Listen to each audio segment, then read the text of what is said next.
Welcome to the installation, commissioning, and operation guide for the NXA air circuit breaker. Before starting, please carefully read the manual and wear insulated gloves and protective goggles.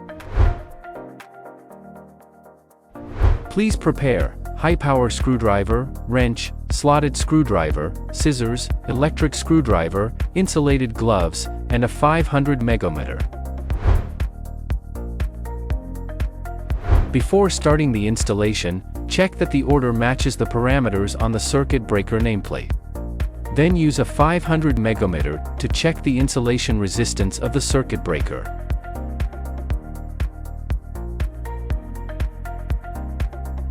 Next, proceed with the installation of the drawer-type circuit breaker.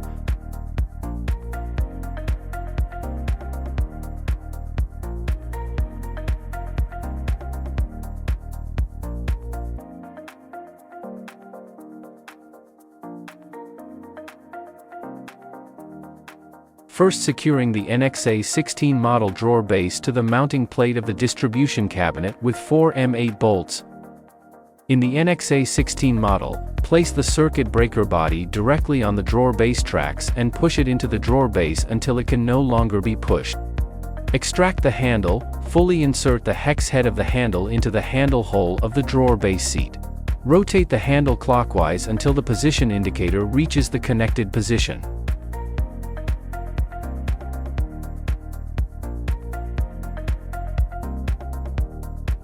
Install a door frame on the cabinet door with openings. Adjust the position of the circuit breaker to align with the openings on the cabinet door, then secure the circuit breaker base. The NXA series air circuit breaker can have top or bottom incoming lines without affecting the breaker's performance, facilitating installation inside the distribution cabinet.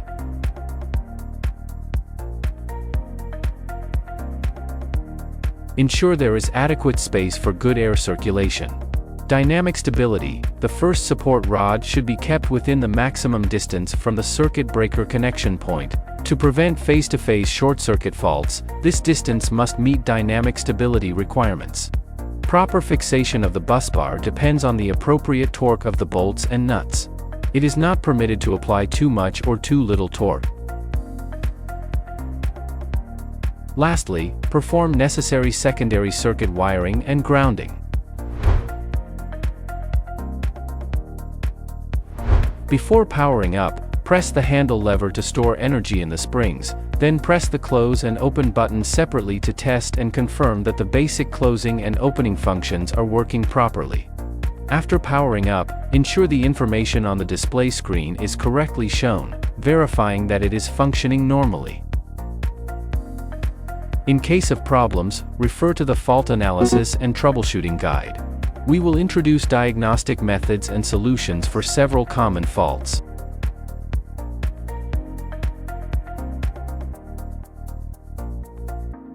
For more information, please visit our official website or get in touch with our local representatives for assistance.